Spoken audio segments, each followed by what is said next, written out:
Union of Teachers has suspended its withdrawal of services across Oyo State public schools. Hi, welcome to What's Happening. These are our top 10 stories countdown today. At number 10, India has asked Meta to hold off launching its username feature on WhatsApp in the world's most populous country, citing concerns over fraud and impersonation, media reports said Thursday. The move comes as authorities in India grapple with a spike in cybercrime, with scammers exploiting low digital safety awareness among millions of internet users. WhatsApp, owned by US tech giant Meta, said Monday that users worldwide would be able to connect via unique usernames instead of sharing their phone numbers. An upcoming feature, it said, was designed to enhance privacy. At number 9, Niger tornadoes have officially unveiled Kabiru Dogo as the club's new technical advisor, with a clear mandate to secure a continental ticket from the Nigeria Premier Football League. The unveiling ceremony held at the Niger State Ministry of Sports Development in Minna saw the former Levies stars, Kwara United, Nasarawa United, and Sunshine Stars coach, formally presented by the club's management. Dogo, who is currently leading El Kaname's Warriors to the President's Federation Cup final to face Ikorodu City in this Saturday's final, signed a 3-year contract and is expected to lead the Ikon Ala boys into a new era ahead of the 2026-2027 NPFL season. At number 8, the Department of State Services on Wednesday arraigned 5 associates of former Minister of State for Petroleum Sylva before the Federal High Court in Abuja over alleged concealment of information on his whereabouts. The defendants, Ruben Ayuba, Musa Muhammad, Friday Paul, Papa Gangiga, Anakaha, and Ayeba Fir Shubate, were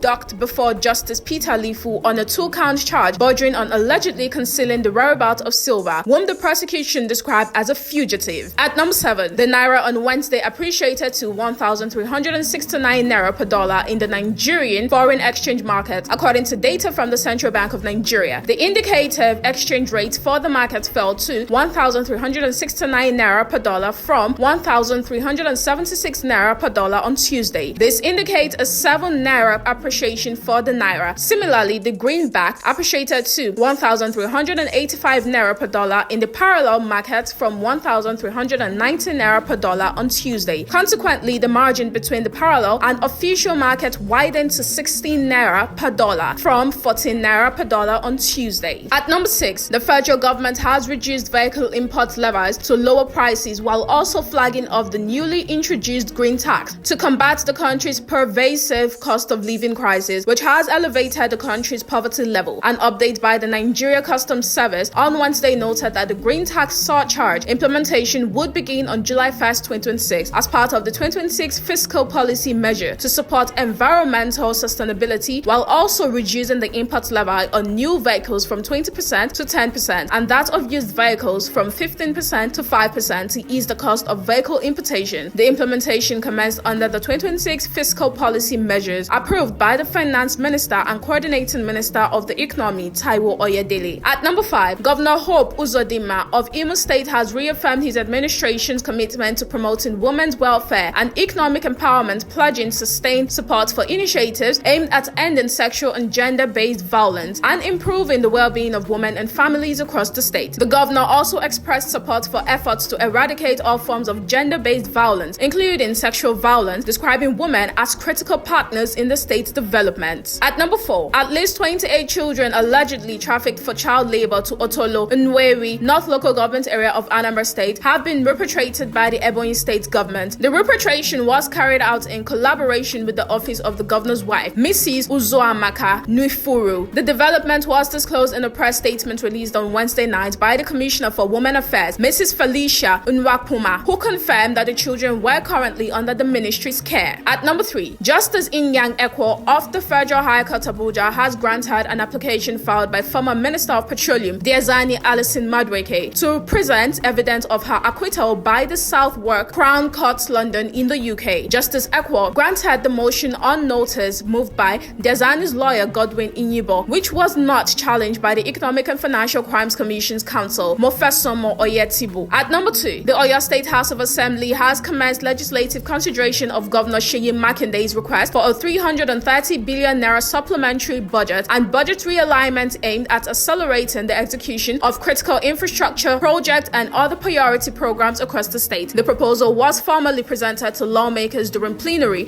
through an executive communication from the governor, which was read by the Speaker of the House, retired Honorable Honorable Adebo Ogundoyin. At number 1, the Nigerian Union of Teachers has suspended its withdrawal of services across Oyo State public schools following renewed engagements with the state government and assurances over measures to improve security after the abduction of teachers and learners in Orire local government area. In a statement jointly signed by the union's Oyo State chairman Hassan Fatai and Secretary Olukayode Salami, the union announced that the suspension followed a directive from its national leadership after reviewing the prevailing security situation and considering appeals by the Oyo State government and other key stakeholders. That's all for today. See you next time on What's Happening.